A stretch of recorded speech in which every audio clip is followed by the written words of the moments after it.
श्री कृष्ण गोविंद हरे मुरारे, हे नाथ नारायण वासुदेव। श्री कृष्ण गोविंद हरे मुरारे, हे नाथ नारायण वासुदेव। श्री कृष्ण गोविंद हरे मुरारे, हे नाथ नारायण वासुदेव। श्री कृष्ण गोविंद हरे मुरारे, हे नाथ नारायण वासुदेव। श्री कृष्ण गोविंद हरे मुरारे, हे नाथ नारायण वासुदेव। श्री कृष्ण शरणं मम, श्री कृष्ण शरणं मम, श्री कृष्ण शरणं मम। हरिः ॐ तच्छयोरावृणीमहे, गातुं यज्ञाय गातुं यज्ञपतये, दैवी स्वस्तिरस्तु नः, स्वस्तिर्मानुषेभ्यः। ऊर्ध्वं जिगातु भेषजं, शन्नो अस्तु द्विपदे शञ्चतुष्पदे। ॐ शान्ति शान्ति। अनन्तकन्दर्पकलाविलासं, किशोरचन्द्रं रसिकेन्द्रशेखरं, श्यामं महासुन्दरतानिधानं, श्रीनाथचरणं शरणं व्रजेम। नमामि श्रीबालकृष्णं यशोदोत्सङ्गलालितं, पूतनासुपयप्पान रक्षिताशेषबालकम्। श्रीभागवत प्रतिपदमणिवर भावांशुभूषितामूर्तिः, श्रीवल्लभाभिधानस्तनोतु निजदास्य सौभाग्यम्। जन्माद्यस्य यतोऽन्वयादितरतश्चार्थे स्वभिघ्नस्वराट्, तेने ब्रह्मरुधाय आदिकवये मुह्यन्ति यत्सूरयः। तेजो वारिमृदां यथा विनिमयो यत्र त्रिसर्गो मृषा, धाम्ना स्वेन सदा निरस्तकुहकं, सत्यं परं धीमहि। श्रीमद्भागवत के 12 स्कंधों में दशलीला युतो हरि ही प्रथम स्कंद और द्वितीय स्कंद अनुक्रम से अधिकार लीला और ज्ञान लीला है, और तृतीय स्कंद से 12वें स्कंद पर्यंत भगवान की दशलीला युक्त स्कंद है, जिसके नाम भगवान व्यास जी ने श्रीमद्भागवत के द्वितीय स्कंद में दिया है। अत्र सर्गो विसर्गश्च स्थानं पोषणमूतयः, मन्वन्तरेशानुकथा निरोधो मुक्तिराश्रयः। तो इसमें ये प्रथम स्कंद अधिकार लीला है, भगवत भक्ति के अधिकारी और भगवत प्राप्ति के अधिकारी, और साथ साथ ऐसे अधिकारियों में और भी हो सकते हैं, परंतु कतिपय चुने हुए भक्तों का वर्णन भगवान व्यास जी ने प्रथम स्कंद में किया है। महाप्रभु जगतगुरु श्रीमद् वल्लभाचार्य जी महाप्रभु जी ने सुबोधनी जी में इनकी व्याख्या करते हुए और भी प्रकाश किया। ये अधिकारी कितने और किस प्रकार के? उत्तमाधिकार, मध्यमाधिकार और हीनाधिकार, वक्ता और श्रोता, इसमें प्रमुख रूप से निर्दिष्ट हुए हैं। परंतु इनमें जो भक्तों का भी वर्णन है, उनके भी भीतर ये विभाग पढ़ सकते हैं। उत्तमाधिकारी वक्ता सुखदेव जी महाराज है, उत्तमाधिकारी श्रोता राजा परीक्षित है, मध्यमाधिकारी वक्ता सनकादिक ऋषि हैं, मध्यमाधिकारी श्रोता देवर्षि नारद जी प्रभृति हैं, हीनाधिकारी वक्ता सुत जी महाराज हैं और हीनाधिकारी श्रोता शौनकादिक ऋषि हैं। हीन शब्द का विचार श्रोताओं को संकुचित दृष्टि से नहीं करना चाहिए, क्योंकि यहाँ पर जितने शब्दों का प्रयोग है ये प्रयोग पारिभाषिक है, यानी कोड वर्ड में दिए गए हैं। उत्तम, मध्यम और हीन। तो उत्तम तो ठीक है, मध्यम भी समझा जाता है, लेकिन जिसका रूढ़ प्रयोग, रूढ़ का मतलब क्या हुआ? भाषा में, संस्कृत में और प्रकारों में, प्रयोग में भी प्रकार आते हैं। योग, यौगिक अर्थ और रूढ़ार्थ। और योग रूढ़ार्थ 3 प्रकार है। रूढ़ शब्द और रूढ़ार्थ, रूढ़ इसका मतलब एक ही विषय के लिए उपयोग में आने वाला शब्द, उसको रूढ़ शब्द का प्रयोग कहते हैं। बराबर है? तो जैसे कि हम विचार करते हैं पद्म पुराण, तो कोई भी दूसरे पुराणों को पद्म पुराण नहीं कहा जा सकता। ब्राह्मण शब्द एक ही विषय के लिए उपयोग शब्द है, ब्राह्मण जाति के लिए। परंतु अब विचार करते हैं यौगिक अर्थ, यौगिक शब्द, यानी कभी तात्कालिक, टेम्पररी जिसका उपयोग किया जाता हो वो यौगिक है। और योग रूढ़ किसको कहते हैं? दोनों में जिसका उपयोग होता है।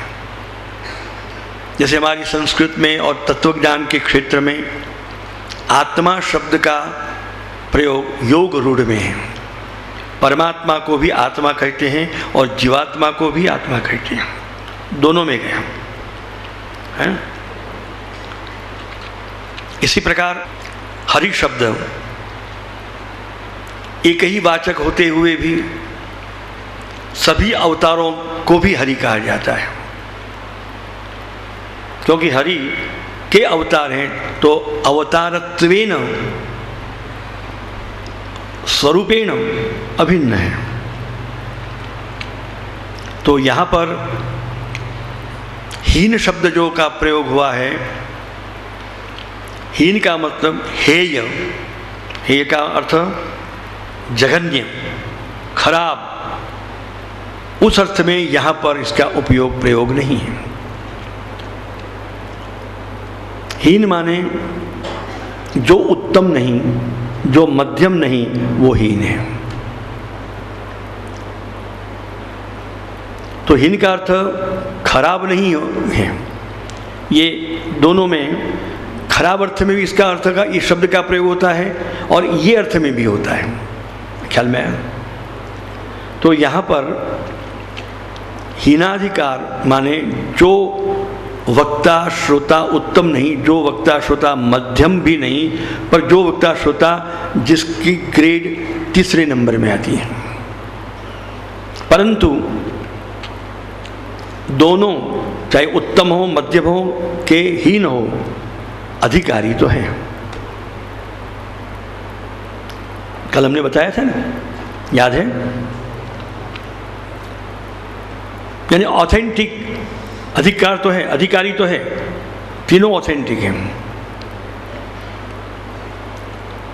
कौन उत्तम, कौन मध्यम और कौन हीन? केवल परब्रह्म परमात्मा के लिए, उनकी प्रसन्नता के लिए, परमात्मा की प्रसन्नता के लिए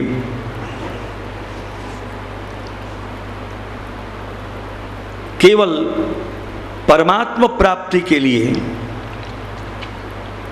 वो परमात्मा प्राप्ति चाहे जन्म जन्मांतर भी रहे तब भी कोई बात नहीं, और भगवान के धाम में रहे तो भी कोई बात नहीं, चाहे मोक्ष हो चाहे जन्म हो, लेकिन प्राप्ति दोनों अवस्था में रहे, ये जिनकी कामना है। ख्याल में भूतल में जो भगवदीय थे और जो बड़े महात्मा भक्तजन थे, क्या वो वैकुंठ में थे? हैं? क्या गोलोक में थे? और जो वैकुंठ में और गोलोक में जो उनको फल मिलेगा या है या हो सकता है, क्या उससे कोई कम बात भूतल पर रहकर भी उनको कम बात कुछ थी कि वैसे ही थी?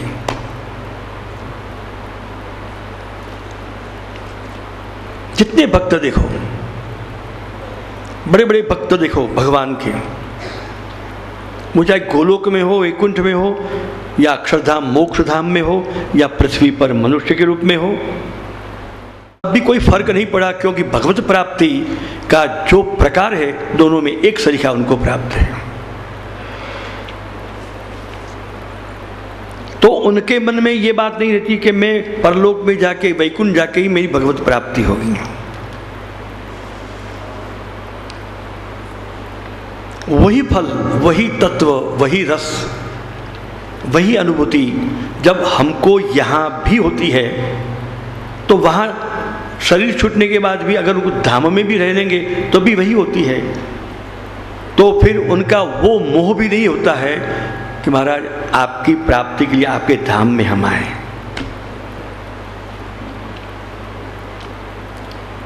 तो केवल भगवत प्रसन्नता के लिए बस हमारा एक ही आशय है कि हे नाथ, हे स्वामी, आप कैसे भी करके प्रसन्न रहो, ऐसे भी प्रसन्न रहो और हमारे भी प्रसन्न रहो, और बस आपकी निरंतर अहेतु की कृपा की वर्षा हम पर होती रहे, सहेतु की नहीं।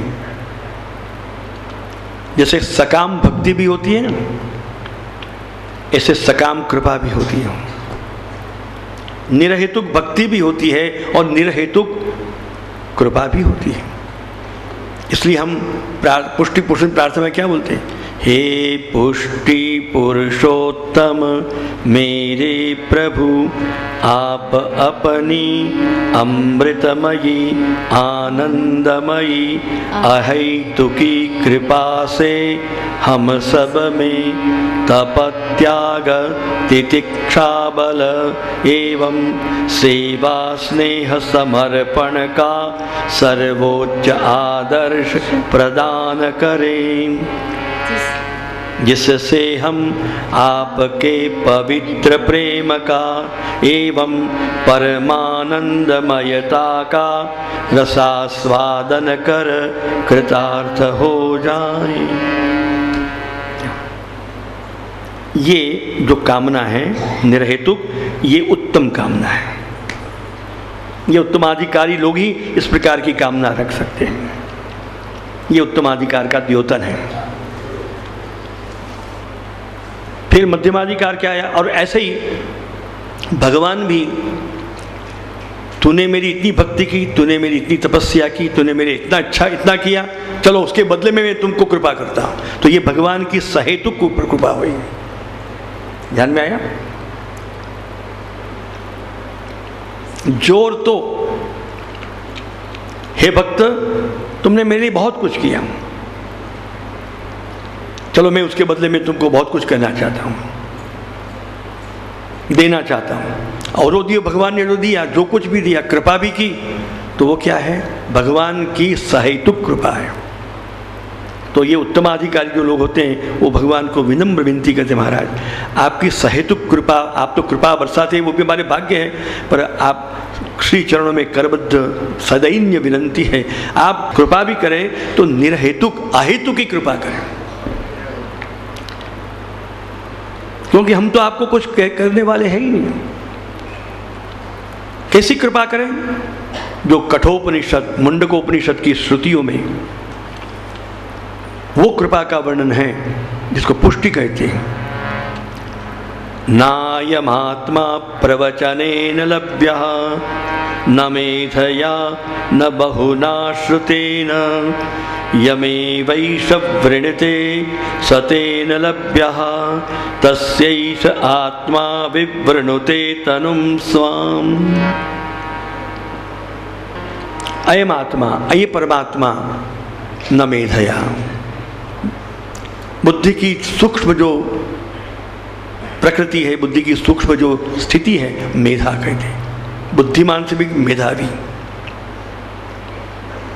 न बहुना श्रुते, न वेदों के पाठ से या शास्त्रों के अध्ययन से भी, बड़े बड़े महान यज्ञ करने से भी, तप करने से भी, योग सिद्धि से भी अयम आत्मा, इस परमात्मा न लभ्यते, प्राप्त नहीं होता। क्योंकि यज्ञों से परमात्मा की प्राप्ति नहीं, यज्ञों के द्वारा परमात्मा का सम्मान है।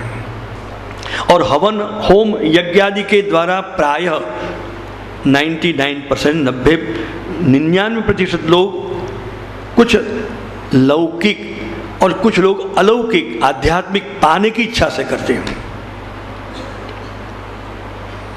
और वेदों ने कहा स्वर्ग कामो यजेत, स्वर्ग की कामना से तुम यजन करो। तो यज्ञ भी भगवान के स्वरूप होते हुए भी, फिर भी उसके द्वारा वो परब्रह्म परमात्मा जो लोक वेदातीत, निर्गुण परब्रह्म परमात्मा लोक वेदातीत, उसकी प्राप्ति केवल मात्र न यज्ञों से होती है, न केवल तपस्या से होती है, न बड़ी श्रुतियों से, वेदों के शास्त्रों से होती है, और कोई भी साधन से नहीं होती है, न यात्रा से होती है, न दान से होती है, न पुण्य से होती है। तो कैसे होती है? यम एष वृणुते, वो जिसका अपने लिए वर्ण करते हैं। वर्ण करता याद रखना, फिर अंग्रेजी प्रेमी लोग, वर्ण का अर्थ सिलेक्शन नहीं होता है, क्योंकि इसके भी अनुवाद अंग्रेजी में नहीं है। चूज करना या सिलेक्ट करना ये नहीं है। वर्ण का अर्थ होता है अपने लिए, भगवान अपने खुद के लिए जो जीव को अपना बनाते हैं, चाहे वो जीव कैसा हो। गुजराती में कहावत है, राजा ने गमे ते राणी और छाणा वीणती आणी।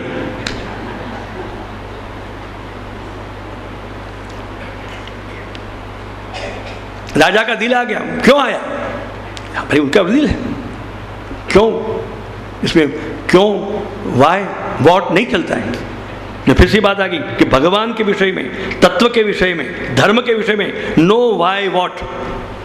आपने इस पर कृपा क्यों की? वो मेरी मर्जी की बात है, मेरी इच्छा है। कोई और पूछना है तुमको? मैंने आपकी इतनी तपस्या की, कोई मैंने आपकी इतनी भक्ति की, कोई इतना मैं कर्म किया, इतने हवन किए, वो किए, और इससे कुछ भी नहीं किया। आपने उसको सब दे डाला, तुम दे डाला। मैं स्वतंत्र हूँ, मैं सब कुछ कर सकता हूं, तुम मुझे पूछने वाले कौन? परमात्मा यही जवाब देंगे हमको, अगर हमने ये जो चापलूसी और ये दुष्टता और ये गुस्ताखी की तो। क्योंकि ऐसे बाई वॉट क्यों, क्या, कैसे, ये कौन करते हैं? जिसके भीतर अहंकार है, अहम तत्व है, और जो आंतर कुछ दृष्टि से बहिर्मुख लोग होते हैं, जो भगवान के अंतर्मुख नहीं होते हैं, अहंकार तत्व ने घेरे रखा है, वही ऐसा विचार करते हैं, ऐसा ही बात करते हैं। लेकिन जिसमें ये सब नहीं होता, तो ये देख के वो क्या क्या विचार, ओहो देखो उसके मन में प्रसन्नता, देखो अरे हमने चाहे कितने भी किया, मेरे प्रभु जो कितने पक्षपाती नहीं हैं, जो तुम्हें मानते नहीं हैं, हमने इतना किया तभी हमको इतना मिला, परंतु कितनी अच्छी बात है, इनको देखो तो सही, इन पर तो उन्होंने सबको दे डाला। वाह भाई वाह। तो दौड़ के, अरे भैया के बहन क्या कहें तुम्हारे भाग्य की, हम तो तुम्हारे भी चरण स्पर्श करेंगे कि हमारे परब्रह्म परमात्मा ने तुम पर या गुरु जी ने अपनी इतनी कृपा कर दी, हम तो धन्य हो गए, हम तो तुमको पहचान नहीं पाए।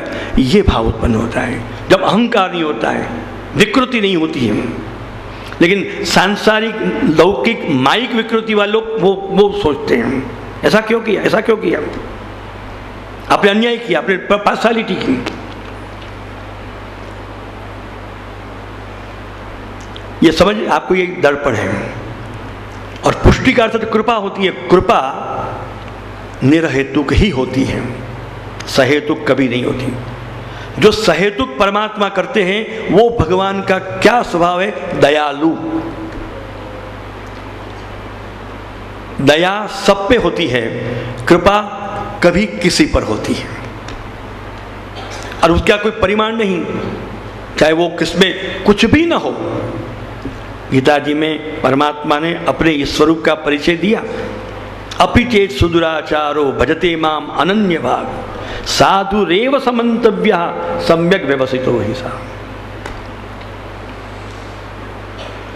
अर्जुन, कभी कभी लोग बहुत भक्तिमान नहीं भी होते हैं, लेकिन मेरी इच्छा जब हो जाती थी, अपि चेत सुदुराचारो, सुदुराचार माने, सु माने अच्छा, और दुराचारी अच्छा दुराचारी।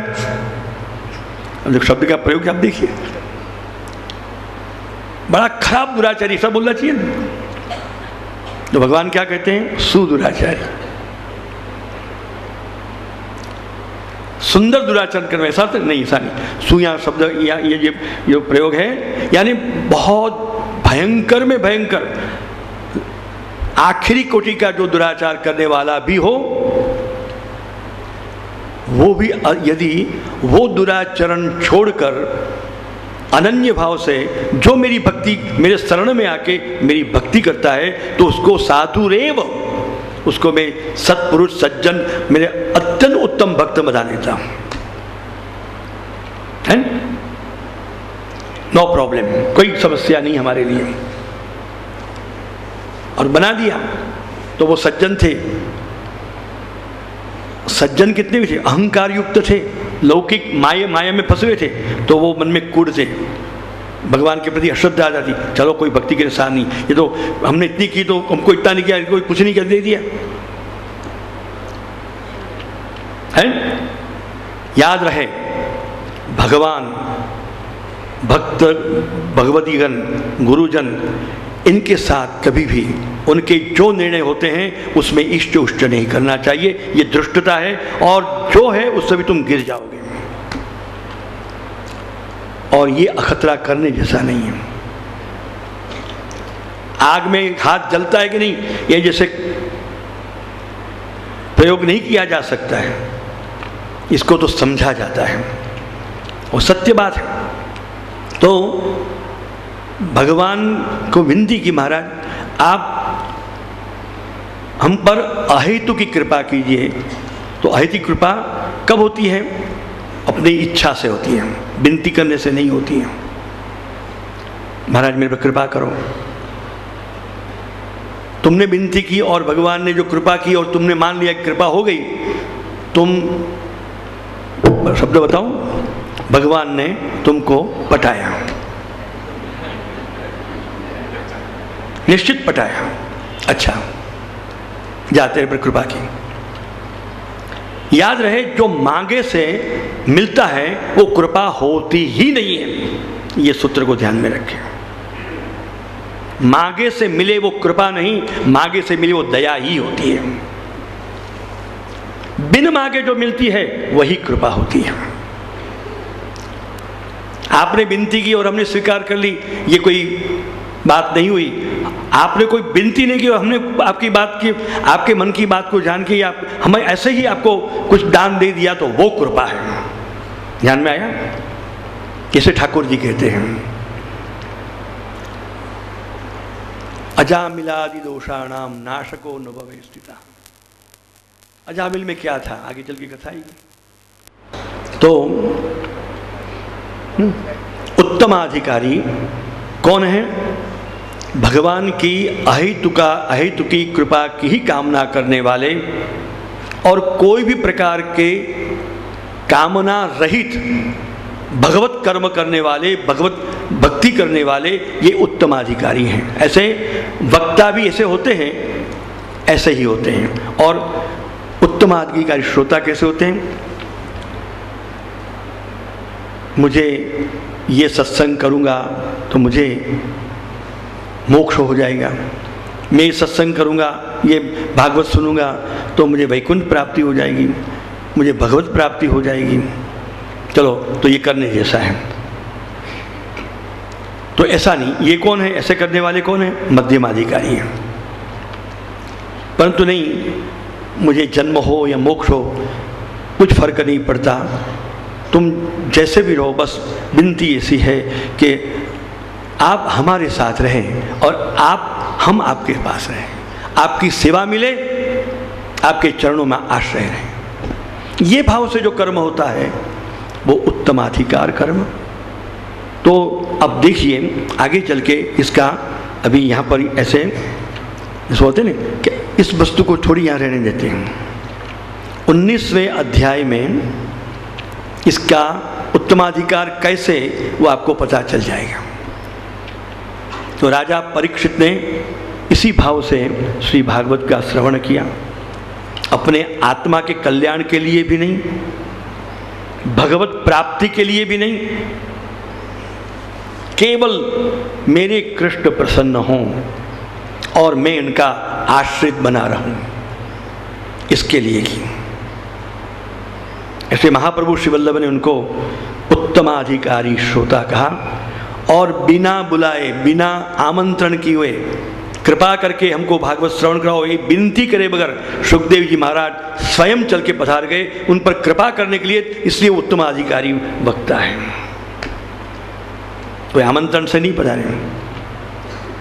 भगवान, भगवदीय संत, गुरुजन आप आमंत्रण दोगे तो आपके ऊपर उनका दया दृष्टि है तो पधारेंगे, परंतु चलो मैं तुम्हारे आता हूं, तो ये कृपा हुई।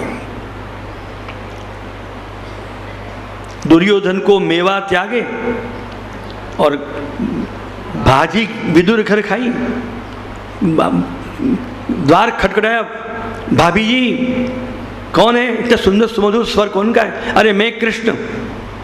द्वार खोले, विदुर जी के, मैं बहुत भूखा हूं, मुझे कुछ खाने को दे दो। ये हुई कृपा। वो द्वारिकाधीश, राजन के राजा, 56 भोग रोज आरोगने वाले, और एक अकिंचन भक्त के घर सामने चलकर पूछते हैं कि मुझे कुछ खाने का दो। महाराज मेरे पास भाजी के सिवा कुछ, हाँ भाजी में तो बहुत स्वाद है,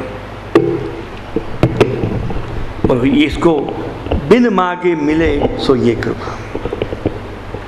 तो उत्तमाधिकार वक्ता सुखदेव जी महाराज, मुझे इस शिष्य का उद्धार करना है, ये भी कामना सुखदेव जी के मन में नहीं थी। सब ऋषि मुनि बैठ गए थे, तब आप अचानक पधारे।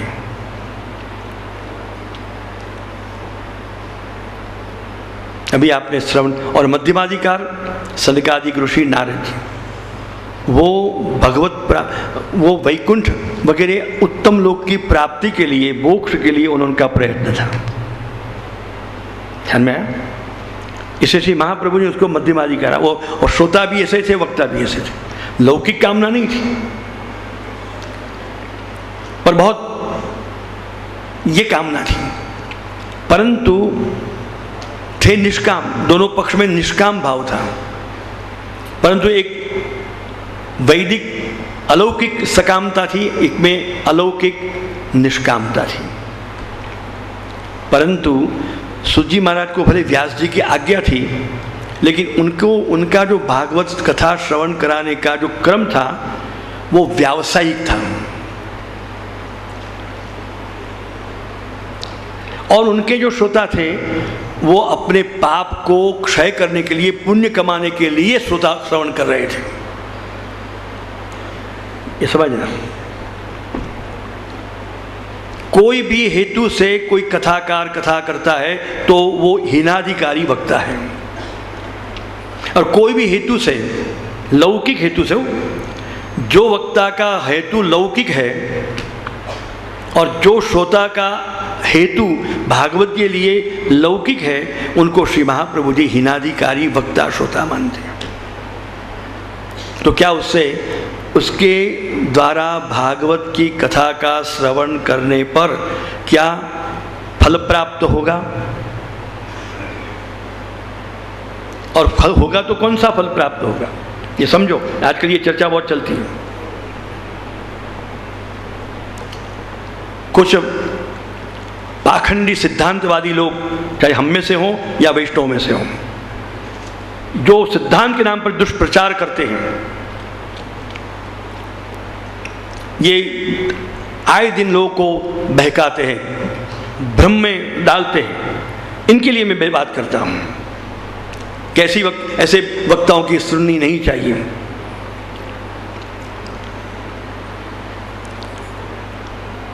क्योंकि ये आजीविका से करता है, ये व्यवसायिक है। कभी ऐसे लोगों से, सुनने वालों से, या ऐसे लोग खुद को भी ये विचार कभी नहीं आता है, क्योंकि वो अपने अहंकार में डूबे हुए हैं कि आज एक तो सिनेमा, टीवी, नाइट क्लब और न जाने कितने ईट ड्रिंक इन बीमेरी के इतना भरमार आसुरी शक्ति और भोग विलास का साम्राज्य है। कहाँ पर भागवत कथाएं होती है, रामायण कथा होती है, या कोई भी प्रकार के सत्संग होते हैं, कुछ भी होते हैं, चाहे वो कराने वाले चाहे व्यावसायिक ही क्यों ना हो, तो इनमें अपने समय को बर्बाद करने से, इन कथाओं में, इन सत्संगों में जाके बैठने से हमारा समय का सदुपयोग होता है कि नहीं? या कहीं भी नहीं गए, ऐसे निवरे घर में गप्पा मार के बैठे रहे, तो इससे तो ये अच्छा है। और तुमको क्या फल मिलेगा? फल तो भागवत की कथा श्रवण, ये बात नहीं है।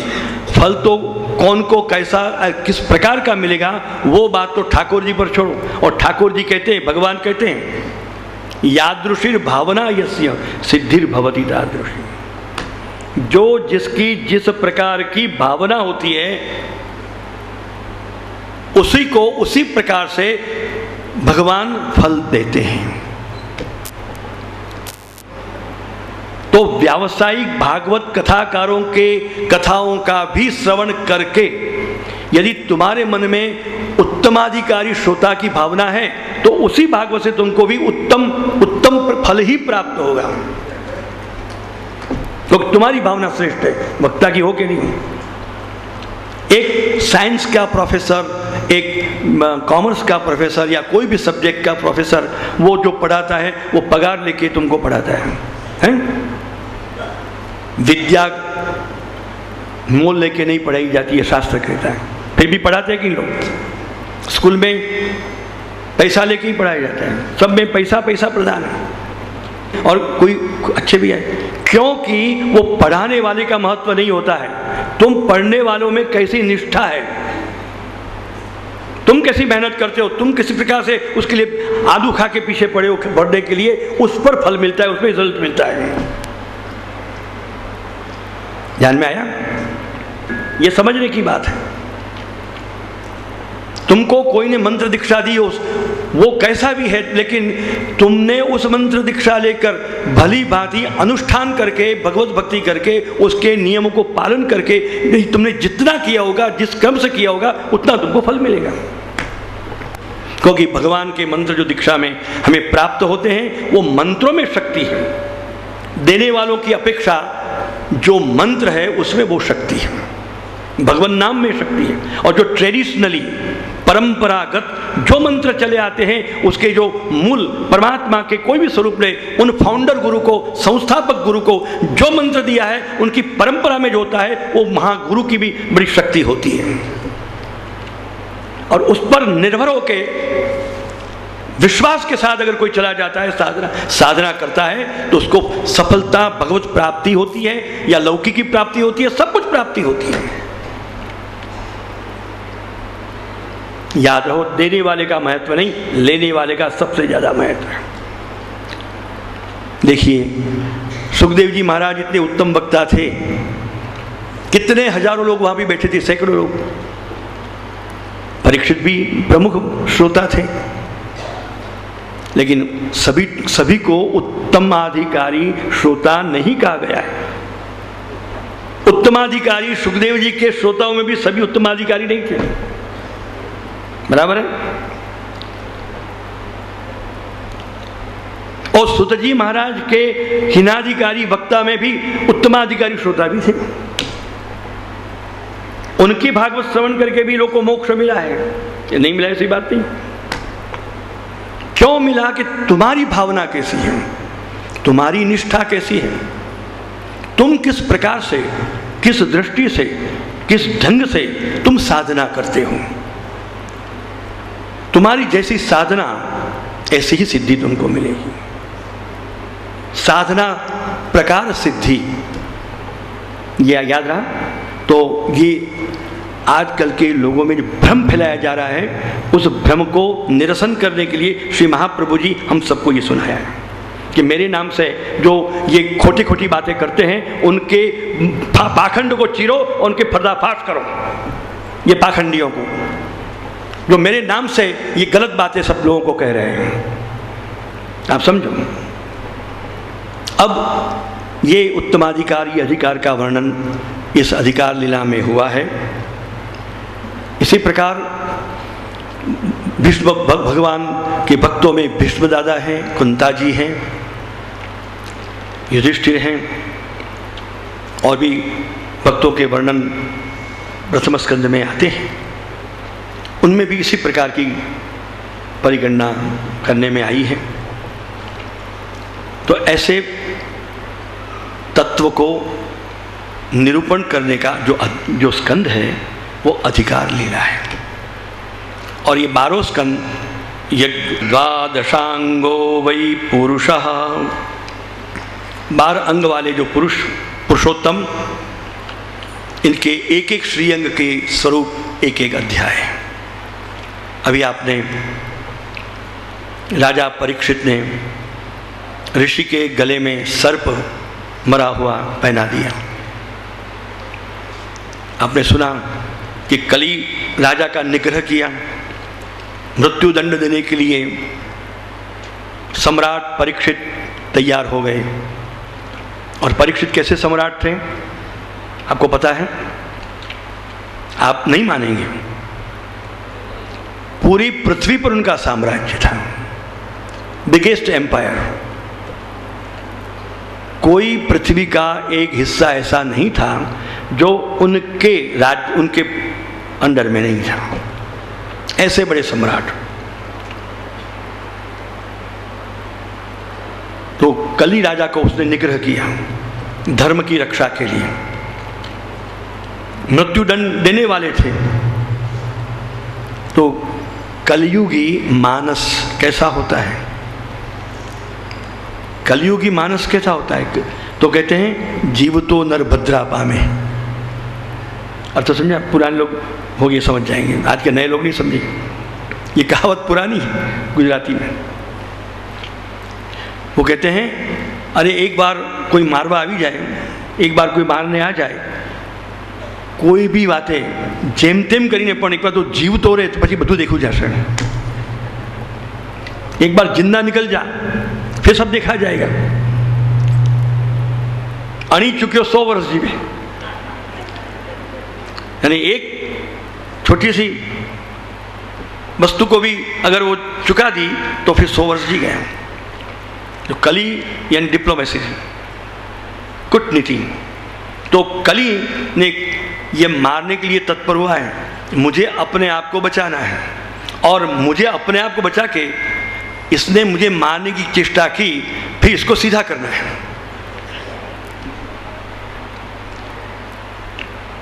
तो हे राजन, आप तो बहुत बड़े सम्राट हैं, दयालु हैं, कृपालु हैं, बहुत उदार हैं. ऐसा ऐसा इसकी प्रशंसा के ढेर पुष्प छोड़ दिए. क्योंकि कपटी लोग जानते हैं कि सज्जन लोग उनके गुण का वर्णन करोगे तो बेचारे ऐसे तो भोले होते हैं. चाहे कितना भी बुद्धिमान हो कि उसके भीतर पाप नहीं है, कुटिलता नहीं है, तो उसको पटाया जा सकता है. और अक्सर देखो दुर्जन लोग सज्जन को ऐसे पटाते ही रहते हैं और अपना उल्लू सीधा करते रहते हैं. तो महाराज, मैं आपको, आप तो बहुत दयालु हैं, मैं आपके जीवन की, प्राण की रक्षा की भीख मांगता हूं. देखो मूछ नीची तो नीची, मैं आपसे प्राणों की भिक्षा मांगता हूं. गिड़गिड़ाया, चरण स्पर्श किए, दंडवत किए. अब बेचारे परीक्षित महाराज तो बहुत सज्जन थे और भगवत भक्ति तो उसके बीज में थी. दयालु, दया आ गई. अच्छा भैया, पर मेरे राज में तुम मत रहना, मेरे राज में कलयुग का नाम नहीं होना चाहिए. तो उसने उसी वक्त हाजिर जवाबी से कहा, महाराज इस पृथ्वी में ऐसी कौन सी जगह है जहाँ आपका राज नहीं, आपको वहाँ चाहूँ. वो बशीर महाराज से जाने हाँ ये बात तो सच्ची है. तो एक काम कर, कोई जगह ढूंढ ले मेरे राज में, पर एक ही जगह मेरे ढूंढ ले.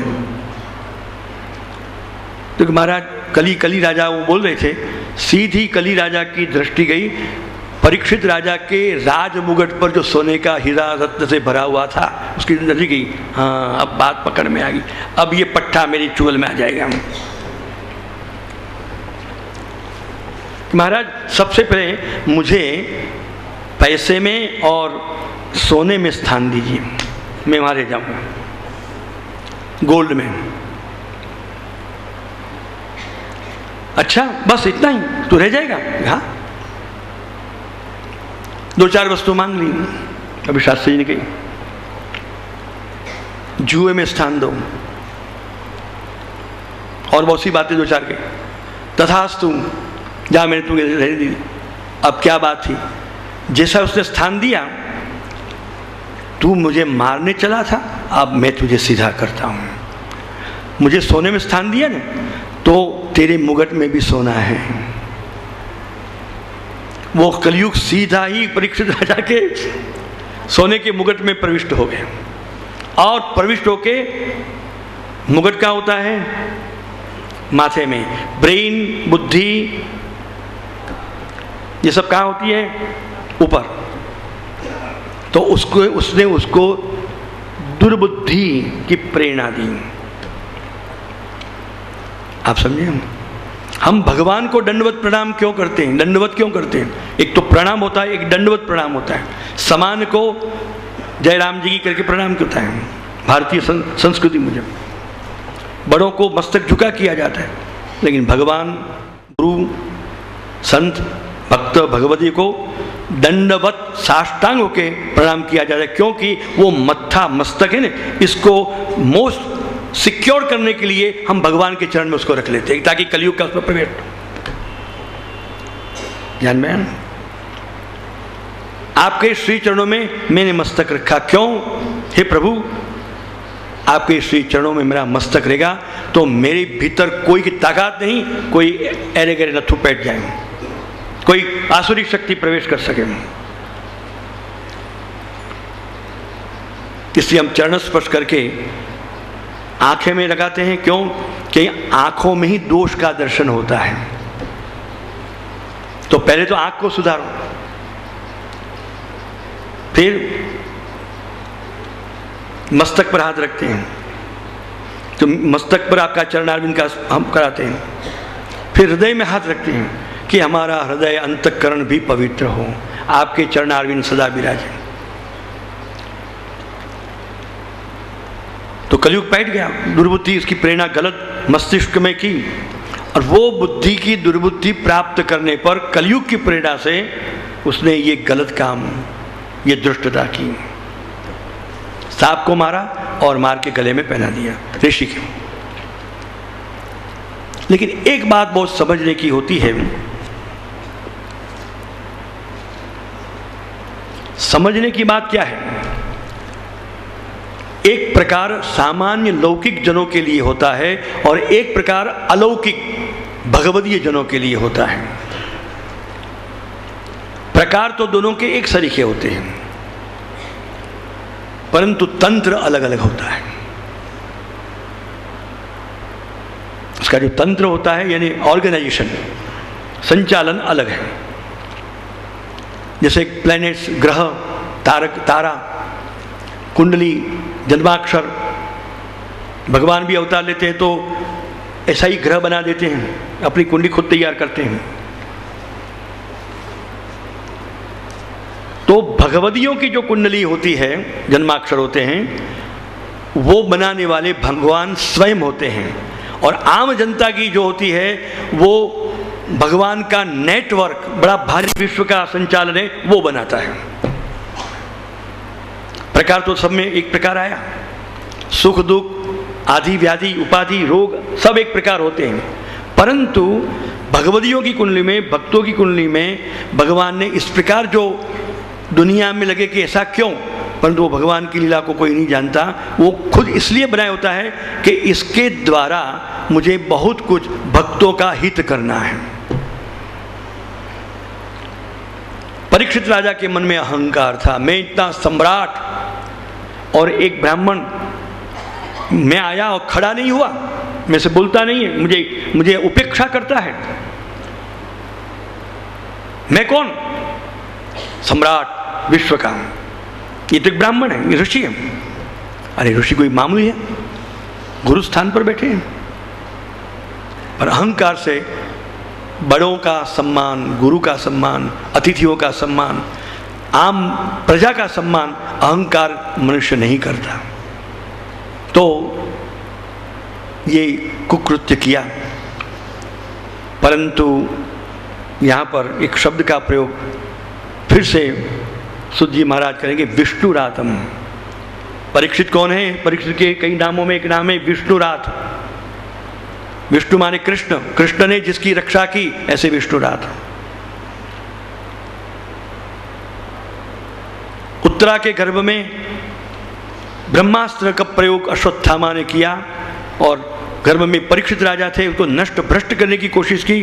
तब दौड़ती हुई उत्तरा अपने ससुर के पास नहीं गई, कहीं भी नहीं गई, न परिवार के पास गई, न कोई गुरुओं के पास गई, सीधी परब्रह्म परमात्मा कृष्ण वहाँ थे, सीधी जाके उनके चरणों में अपने मस्तक रख दिया और सच्चे अंतःकरण से गिड़गिड़ा के बोली, पाहि पाहि महायोगिन देव देव जगतपते नान्यम त्वद अभयम पश्ये यत्र मृत्यु परस्परम। भगवान श्री कृष्ण ने अभय दान दिए, चिंता मत कर उत्तरा। और भगवान ने स्वयं गर्भ में प्रवेश करके अपने चक्र सुदर्शन के द्वारा परीक्षित की रक्षा की और ब्रह्मास्त्र को असफल कर दिया। आज भी इस उत्तरा के वाक्य रूप जो मंत्र बन गया, कई सबर, आज भी कितनी सगर्भाएं जिनके गर्भपात हो जाते थे, गर्भ रहता ही नहीं था, ऐसे कई महिलाओं ने इसका अनुष्ठान किया तो उनके आज पलना बन गए और बच्चे भी बड़े हो गए। इतना ये सबल मंत्र है। भागवत जी के तो एक एक श्लोक में मंत्रत्व है। तो ये विष्णुराज है। अब परीक्षित जिनका जन्म भगवत प्राप्ति के लिए ही था, निश्चित अब समय आया, भगवान ने कौतुक किया था। ये कलयुग बैठ गया था, इसलिए दुर्बुद्धि की, कलयुग ऐसा मानता है। लेकिन कलयुग को भी उसमें बैठने की प्रेरणा कौन ने दी? कौन ने दी? कृष्ण ने, यानी परमात्मा ने। और को निमित्त बनते हैं वो समझते नहीं है, वो कहते मैंने किया हूं, करता हम इति मन, गीता जी में कहा है ना, अहंकार विमूढ़ात्मा कर्ता हम इति मन्यते।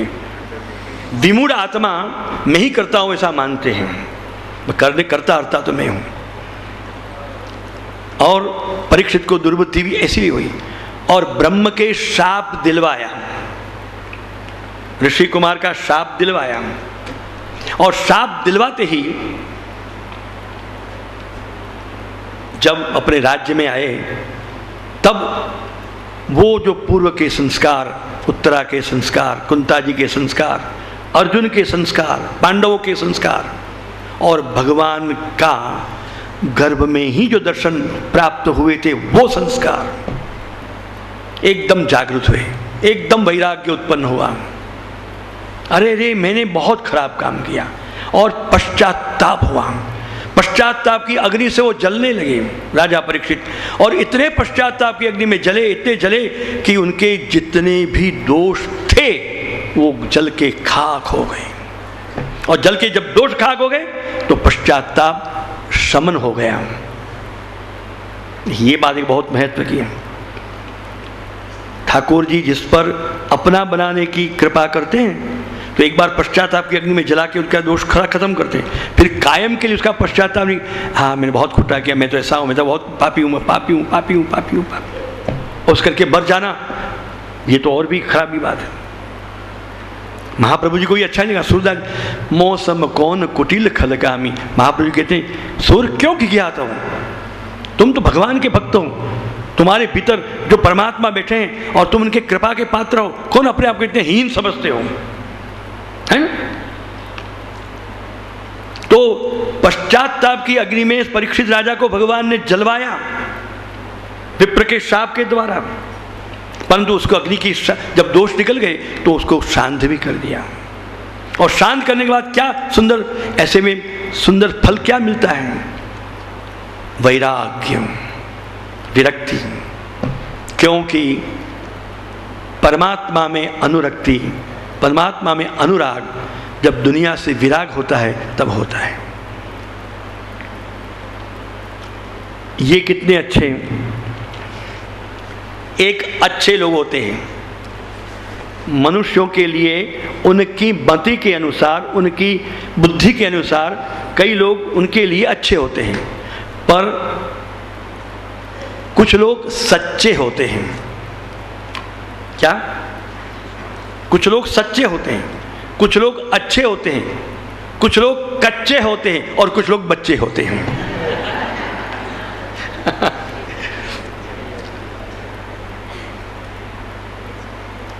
कच्चे बच्चे ये तो संसार के भटकते हुए लोग हैं।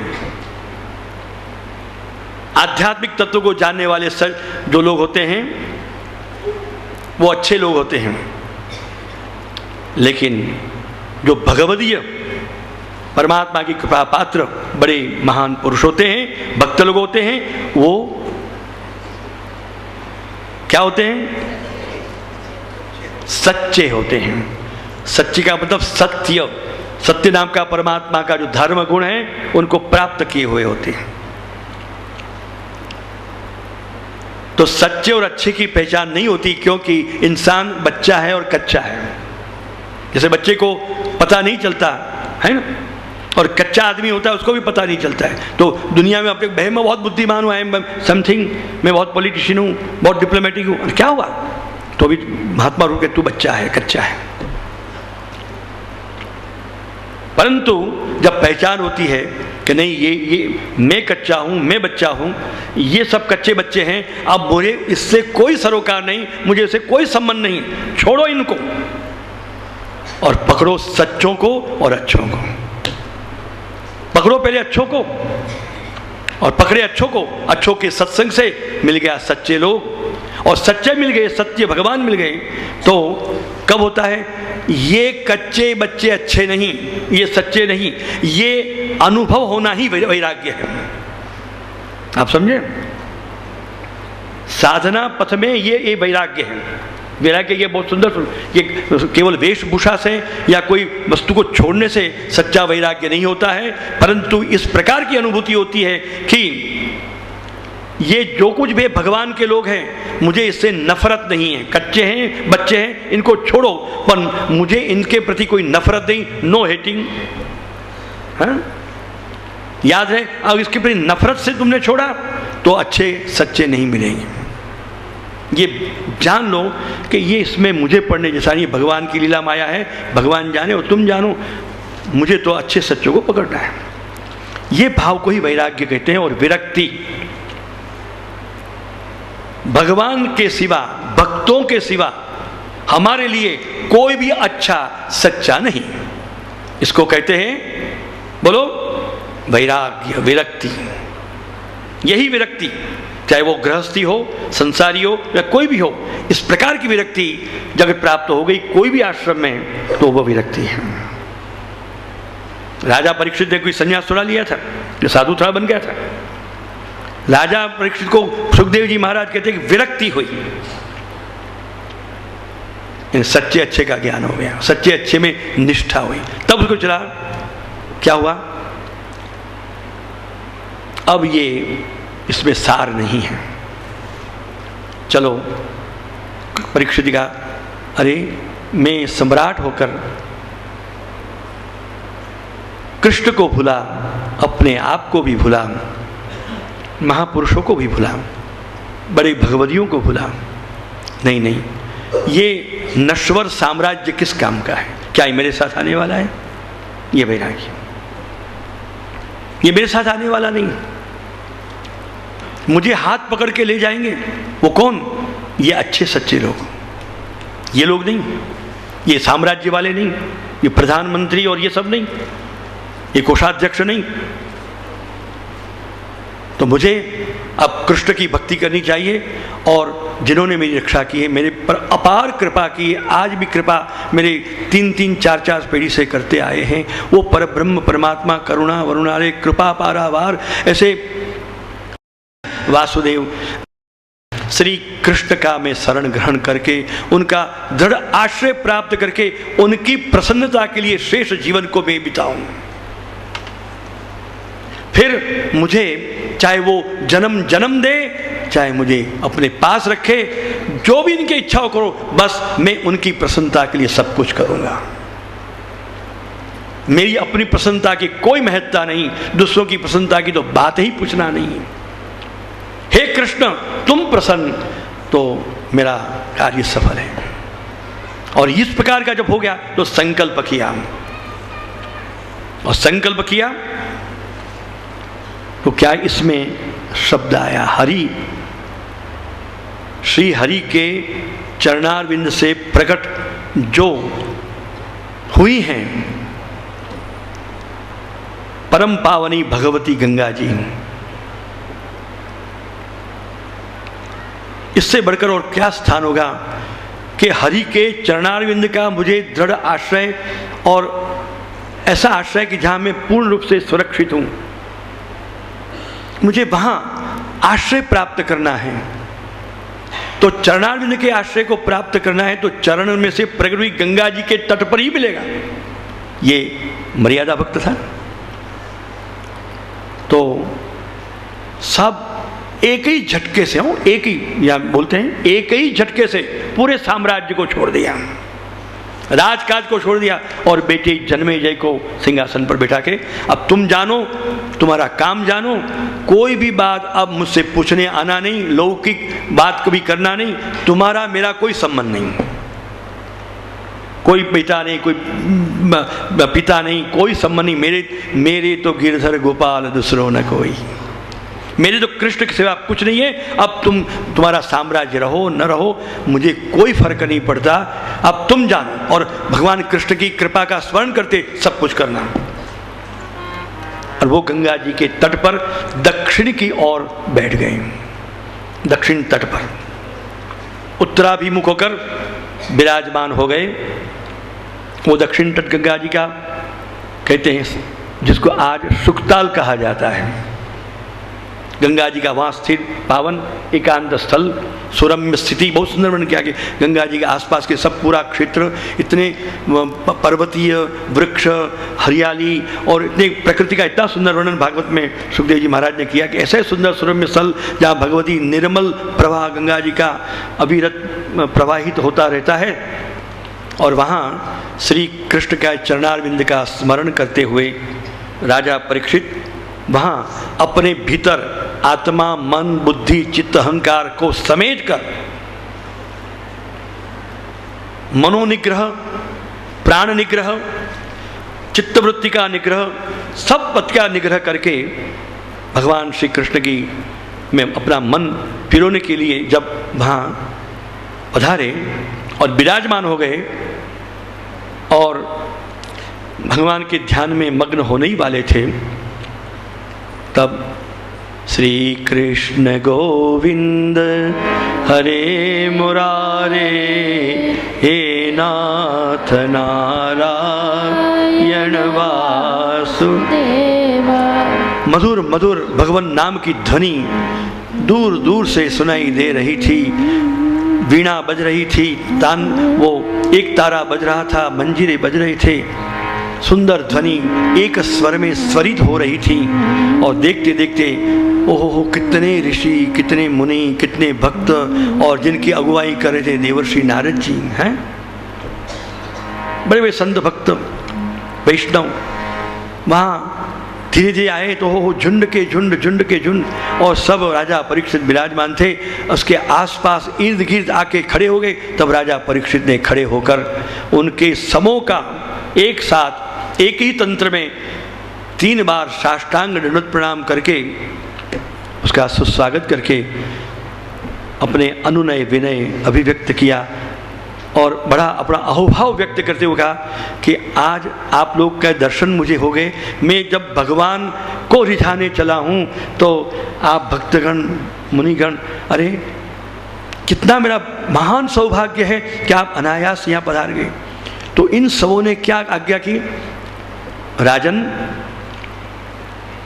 हमको पता चल गया कि तुम परब्रह्म परमात्मा श्री हरि कृष्ण के जन्म से ही कृपा पात्र हो, और अब कृष्ण ने तुमको बुलावा दिया है, और कृष्ण की वो कृपा आज जगत में होने वाली है। उस कृपा का दर्शन तुम में करने के लिए आज हम सब यहां आए हैं। ख्याल में है क्या कृपा होती है, ये हमको देखना है। और तुम जैसे भगवती के दर्शन करने में आए हैं, जो कृष्ण के कृपा पात्र हो तुम। और सब गोल से बैठ गए, विराजमान हो गए। इतने में तो दूर से रज गंगा जी में झीनी झीनी धूली उड़ती थी। अचानक वातावरण तो शुभ्र और सुंदर था, परंतु उसमें भी और बाढ़ आ गई, है ना। वातावरण में भी बाढ़ आ गई। सुंदर था, पर सुंदरता की, वातावरण की सुंदरता में बाढ़ आ गई। चारों ओर भीतर एक एक हृदय में प्रकाश होने लगा। वातावरण अत्यंत मंगल, पवित्र, शुभ, हरिमय होने लगा। सबके हृदय से एक ही गुंजन होने लगा, रोम रोम से। श्री हरि शरणम, श्री हरि शरणम, श्री हरि शरणम, श्री कृष्ण शरणम मम। जय श्री कृष्ण शरणम मम। जहाँ ये अंदर भीतर ये गुंजन हो रहा था, वहाँ देखो एक 16 साल के अवस्था के आयु वाले एक दिव्य कोटि सूर्य समप्रभ एक महापुरुष युवा किशोर वय के धीमे धीमे मस्ती में पधार रहे थे। देखा सबों ने, सब खड़े हो गए। बड़े बड़े ऋषि महर्षि भी खड़े हो गए, बड़े बूढ़े भी खड़े हो गए ये 16 साल की उम्र के छोटे बालक के लिए। और हंसते हुए आके इन सबों के बीच में वहाँ मध्य में आके वो खड़े हो गए। राजा परीक्षित ने उनको साष्टांग दंडवत प्रणाम से अपने मस्तक को उनके चरणारविंद में रख दिया और उन्होंने अपने हस्त को परीक्षित राजा के मस्तक पर रख दिया। परीक्षित, मैं तुम्हारे लिए आया हूं, बिन बुलाए आया हूं। कोई ने मुझे आमंत्रण नहीं दिया तुम लोगों ने, फिर भी मैं भगवत प्रेरणा से, भगवत आज्ञा से आया हूं। और न तुम्हारी कोई भी इसी मनसा व्यक्ति ही कि तुम भगवत कथा सुनोगे। अनायास ये है, ये ऋषि मुनि हैं, ये भक्तगण हैं, ये देवर्षि नारद जी हैं। सुखदेव जी महाराज विराज गए, राजा परीक्षित विराजमान हो गए, सब ऋषि मुनिगण विराजमान हो गए।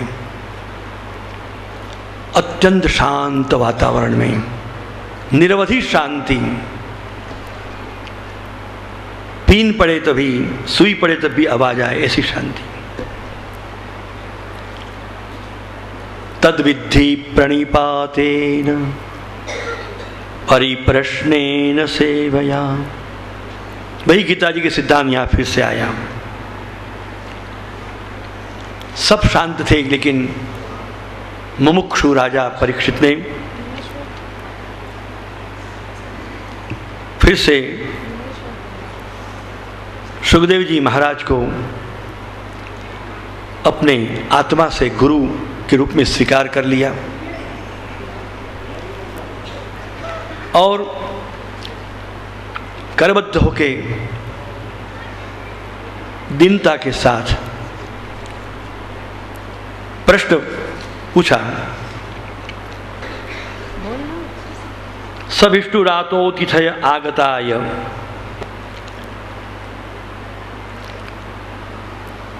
ये अतिथि, जिनके आने की कोई तिथि न हो वो अतिथि, समझे ना?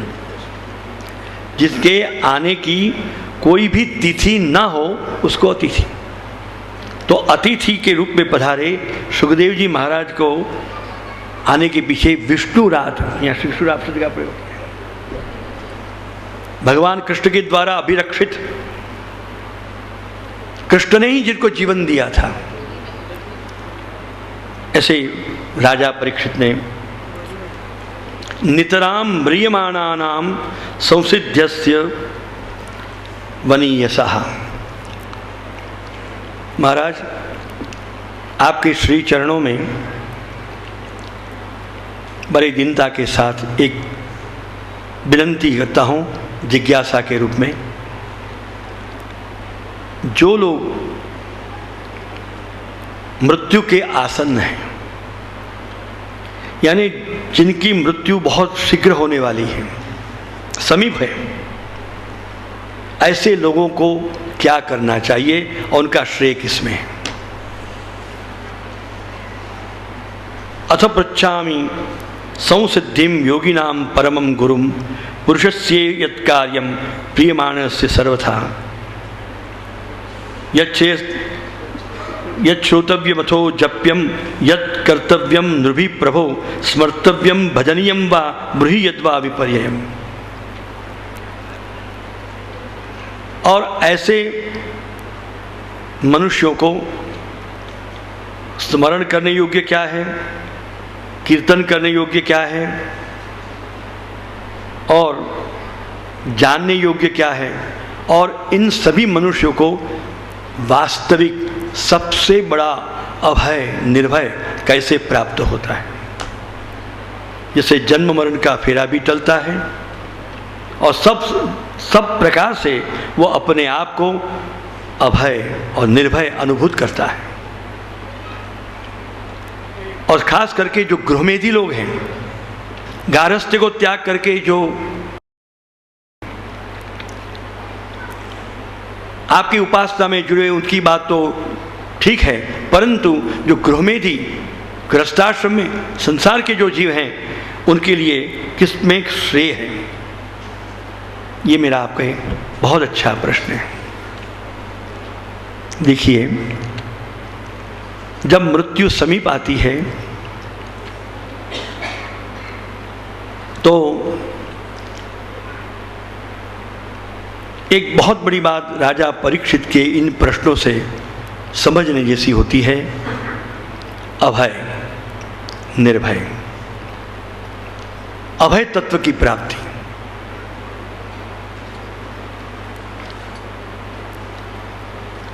भय कौन को है? पशुओं को है, पक्षियों को है, जंतुओं को है। और जब भयभीत होते हैं बुद्धि, उसको पशु बुद्धि कहते हैं। और भय वहां होता है जो भीतर अपने आप में कोई स्वयं को दोषी अनुभूत करता है, यानी गिल्टी कॉन्शियस, गिल्ट फील करता है, तो उसको भय होता है।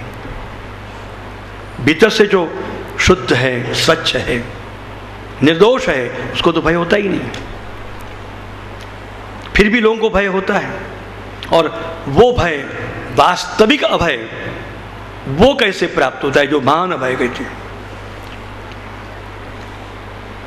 राजा परीक्षित ने स्वयं और सबों के मृत्यु को समृद्ध करने का प्रयास किया। मृत्यु की समृद्धि, और मृत्यु को समृद्ध कैसे किया जाता है। जिनको भगवत प्राप्ति होती है, जिनको मोक्ष प्राप्त होता है, उनकी ही मृत्यु समृद्ध होती है। तो समृद्ध मृत्यु कैसी होती है, उसका ही प्रश्न किया है। को जो सबसे पहले तो उसको अभय प्राप्त हो, निर्भय, मुझे अब कुछ नहीं होना, मैं निश्चित परमात्मा के चरणारविंद में ही जाके शरीर छोड़ के रहूंगा। मुझे किस बात की भय, मृत्यु से मुझे कोई भय नहीं। ये तो परमात्मा का एक बहुत बड़ा कार्य है, निमित्त है। सबको जन्म, उसका मृत्यु निश्चित है। मुझे इससे क्या होना है? क्यों? पर इसके आज तक, अभी तक जो कुछ मैंने नहीं किया, वो परमात्मा की कृपा से मैं कर चलूं, मैं अपनी मृत्यु को समृद्ध कर जाऊं। इति श्री भागवते प्रथम स्कंधे पारमस्याम संहितायां प्रथम स्कंधे शुकागमनं नाम एकोनविंशोऽध्यायः इति प्रथम स्कंध समाप्तः। अथ द्वितीय स्कंधः। श्री शुक उवाच वरीयानेश ते प्रश्नः कृतो लोकहितं नृप आत्मवित्सम्मतः पुंसां श्रोतव्यादिषु यः परः। हे राजन, सभी दुनिया के सभी लोगों का हित करने वाला ये आपका प्रश्न है। इस प्रश्न में दुनिया का हित समाया हुआ है, सभी लोगों का, मनुष्य मात्र का हित समाविष्ट है। और इतना सुंदर, वरीयान, श्रेष्ठतम आपने प्रश्न किया। आज तक किसी ने भी ऐसी जिज्ञासा प्रश्न नहीं किया। ये पूछना भी आना चाहिए। पूछना आवे तभी महापुरुष सामने अपनी वाणी खोलो। पूछना नहीं आवे ना, तो मौन रहो।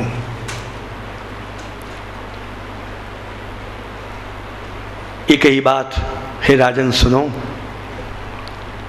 हे भारत, भारत शब्द का प्रयोग भगवत गीता में भगवान कृष्ण ने अर्जुन के लिए कई बार किया है।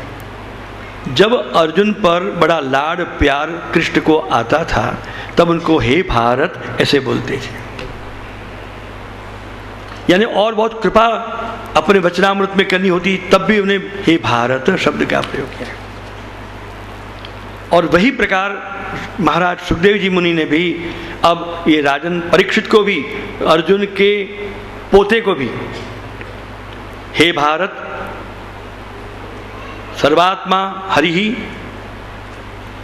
तस्मात् भारत सर्वात्मा भगवान हरिरीश्वरा श्रोतव्य कीर्तितव्यश्च स्मर्तव्य चेच्छता भयम।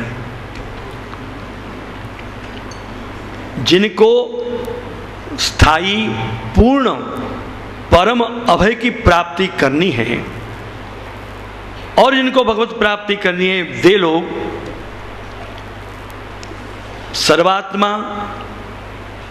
भगवान, ईश्वर, ऐसे हरि। कितने विशेषण का प्रयोग किया? भगवान, हरि ही ईश्वर। हरि ये प्रमुख शब्द हैं। वो हरि कैसे हैं? कृष्ण कैसे हैं? सर्वात्मा, सर्व के आत्मा है। वो सब में है, तुम में है और सभी में है, सर्व में व्यापक है। वो वैकुंठ में भी है, गोलोक में भी है, पृथ्वी पर भी है, सभी ब्रह्मांड में, जड़ चेतन में भी है। तो सर्वात्मा है। और कैसे हैं? भगवान अर्थात ऐश्वर्य, वीर्य, यश, श्री, ज्ञान और वैराग्य, ये 6 अलौकिक ईश्वरीय धर्म सहित हैं।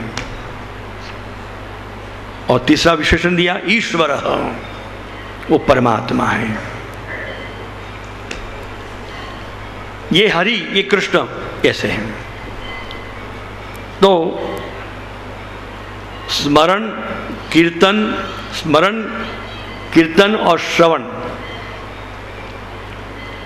इस परमात्मा का गुणों का, उनका स्वरूप का स्मरण, गुणों का स्मरण, उनके गुणों का कीर्तन, उनकी लीलाओं का कीर्तन, उनके और उनकी लीलाओं का श्रवण, लीलाओं का श्रवण, स्मरण, कीर्तन और श्रवण, ये सतत, निरंतर, सदैव दत्तचित्त होकर आत्मा से, हृदय से, मन से, बुद्धि से, अंतःकरण से, जो इसमें जो प्रवृत्त, जो व्यक्ति, मनुष्य, भक्त होता है, उनको ही यह अभय प्राप्त होता है।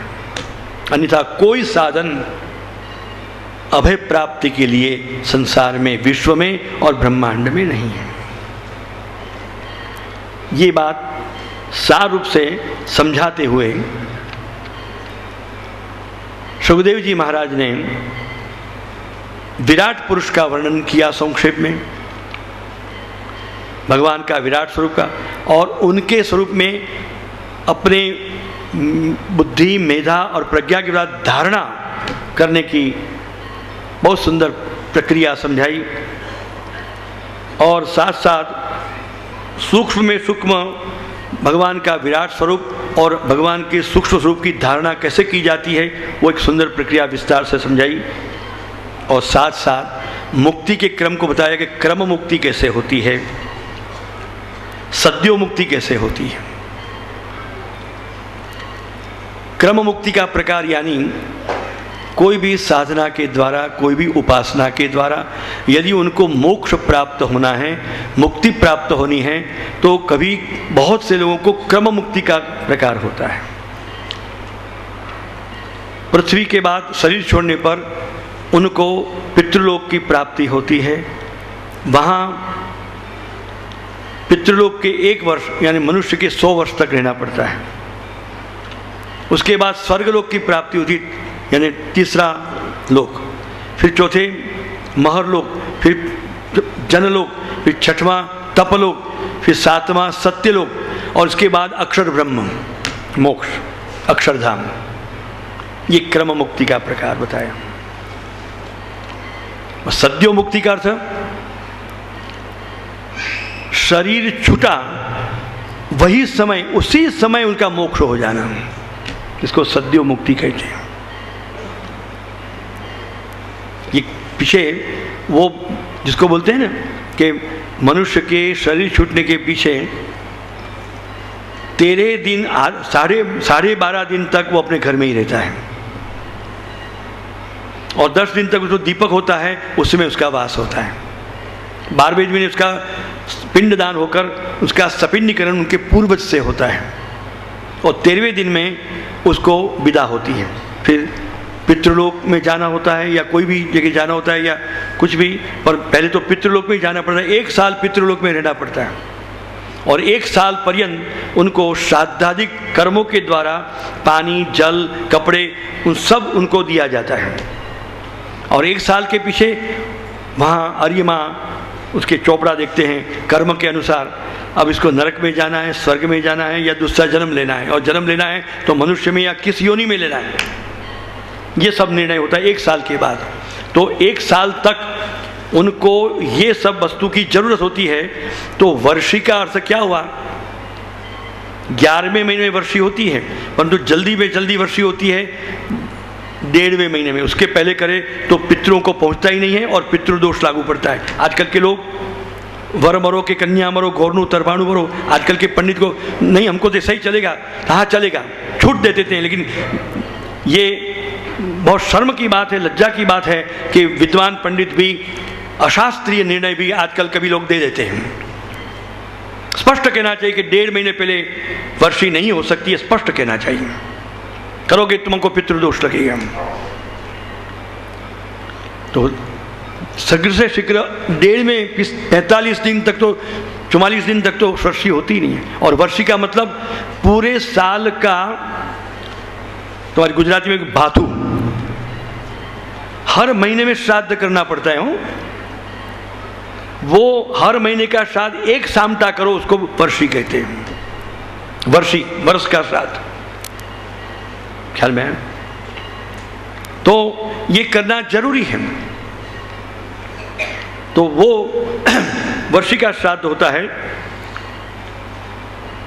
तब जाके पितृलोक में उसके बाद जन्म होता है। परंतु सद्यो मुक्ति जब होती है, तत्काल मुक्ति, उनको 10 दिन भी घर में रहना नहीं पड़ता है। शरीर छूटा उसी समय वो परमात्मा में मिल जाता है। या सायुज्य सालोक्य सारूप्य, कोई भी मोक्ष मिल जाता है। भगवान के धाम में सेवक बन के भी रहता है, वैकुंठ। इसको सद्यो मुक्ति कहते हैं।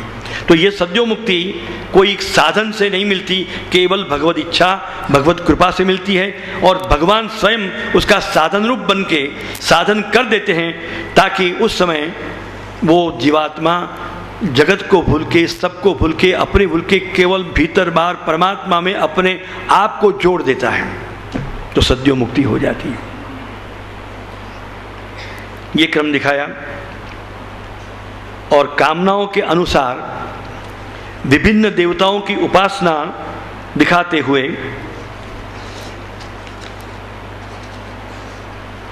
कामनाओं के अनुसार विभिन्न देवताओं की उपासनाओं को दिखाते हुए सुखदेव जी महाराज ने कहा कि हे राजन, एक बात बहुत सत्य है। सबसे पहले जितनी कामनाओं के द्वारा अलग अलग देवताओं की भक्ति उपासना हमने बताई, उन उपासनाओं से ये सब लौकिक प्राप्ति होती है, आध्यात्मिक प्राप्ति नहीं होती है। क्योंकि भगवान ने अपने भीतर जो देवगण प्रकट किए हैं, वो ब्रह्मांड के जीवों के भौतिक फल प्रदान करने के लिए उनको सत्ता दी है। इसलिए अगर तुमको मोक्ष की प्राप्ति करनी है, भगवत प्राप्ति करनी है, तो तस्मात् सर्वात्मना राजन हरि सर्वत्र सर्वदा श्रोतव्य कीर्तितव्यश्च स्मर्तव्यो भगवान नृणाम। तो हरि का उपासन करना, उनका स्मरण कीर्तन स्मरण करना, इसी से ही होती है। वो कोई भी देवी देवता से मोक्ष की प्राप्ति नहीं होती है। ये स्पष्ट सुखदेव जी महाराज ने कहा। इनका कार्य केवल उनकी उपासना करो तो हमारी भौतिक दया करेंगे, भौतिक सिद्धि का दान करेंगे। इसलिए हे राजन, अकाम सर्वकामो वा मोक्ष काम उदारधि तीव्रेण भक्ति योगेन यजेत पुरुषम परम एतावानेव यदतामिह निःश्रेषो दया भगवत्यचलो भावो यद भागवत संगतः। तीव्र भक्ति योग के द्वारा हे राजन, तो उस परमात्मा श्री हरि की भक्ति करो और उनको प्रसन्न करो और भगवत प्राप्ति सफलता से करो। इसी प्रकार आगे चलते हुए सुखदेव जी महाराज ने सृष्टि के विषय में सुखदेव जी के प्रश्न करने पर उनके समाधान के पहले अब कहा कि देखो मैं तुमको सब भली भांति सुंदरता से विस्तार के साथ कृष्ण की कथा, अवतारों की कथा और बहुत बड़ा ज्ञान मुझे स्वतः प्रेरणा से तुम योग्य पात्र हो ये समझते हुए, ये देखते हुए हम भागवत रूप भगवान का वांगमय स्वरूप हे राजन तुम्हारे भीतर आत्मा में हम स्थापन करने के लिए अब उद्यत हो रहे हैं। तो अब मैं श्रीमद् भागवत की कथा द्वारा तुमको ये सब दान कर रहा हूँ। तो आपने मंगलाचरण किया।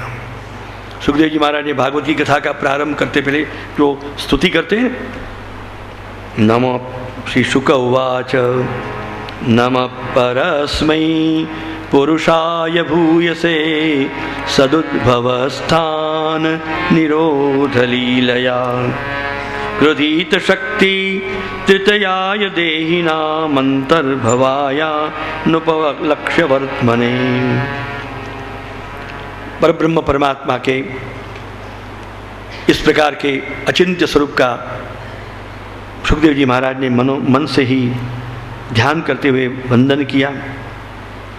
फिर वो सुखदेव जी जो मूल शिव जी के अवतार हैं और शिव जी ने बड़ी कितने युग तक तपस्या स्वामिनी श्री राधिका और कृष्ण की थी कि उनके निकुंज की लीलाओं के भीतर उनका भी स्थान मिले, तब साक्षात कृष्णा राधिका श्री राधिका जी ने प्रकट होके उनको कहा कि इसमें आपका अधिकार नहीं है, परंतु आपकी एक कामना पूर्ण होगी। आपको हम प्रिया प्रीतम की लीलाओं के दर्शन जरूर हो सकते हैं, परंतु आपको यहाँ शुक तोता बनना पड़ेगा। तो आप शुक बन गए, तोता बन गए और श्री स्वामिनी श्री राधिका जी के हस्त में सदा विराजमान रहते थे और कृष्ण श्री राधिका जी की निकुंज लीलाओं के दर्शन करते रहते थे, रसास्वादन करते रहते थे। तो अपनी स्वामिनी और फिर कहा कि अब तुमको मुक्त रूप से श्री हरि के गुणगान गाने के लिए फिर से भूतल में अवतार लेना पड़ेगा और तुम्हारे लिए मेरे ही अवतार स्वरूप उनके ही तुम्हारा अवतार होगा। विस्तार से गुणगान करोगे और कई जीवों को हमारे शरण लाके हमारे पास लाओगे। तो आपका सुखदेव जी के रूप में अवतार हुआ था। तो उन्होंने परब्रह्म परमात्मा श्री हरि की स्तुति करते फिर भीतर गूढ़ भाव से स्वामिनी श्री राधिका जी को इंगित करते हुए स्तुति की, नमो नमस्ते सृषभाय सात्वतां विदूरकाष्ठाय मुहुक्कु योगिनां निरस्तसाम्यातिशयेन राधसा स्वधामनि ब्रह्मणि रंस्यते नमः। बोलो श्री राधा कृष्णाभ्याम।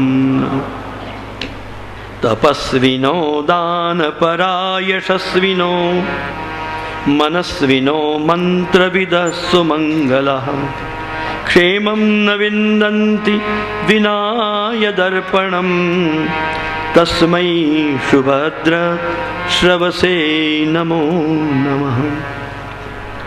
स्तुति करते हुए सुखदेव जी महाराज कहते हैं, तपस्वी लोग, बड़े बड़े दान देने वाले दानी लोग, यशस्वी लोग, मनस्वी लोग, मंत्र को भली भांति जानने वाले विद्वत लोग, ऐसे सभी उनका सौमांगल्य तभी जाके प्राप्त होता है, तभी जाके इनकी ये साधना परिपूर्ण होती है कि जब वो हर प्रकार से श्री हरि कृष्ण में इन साधनों को जोड़ देते हैं।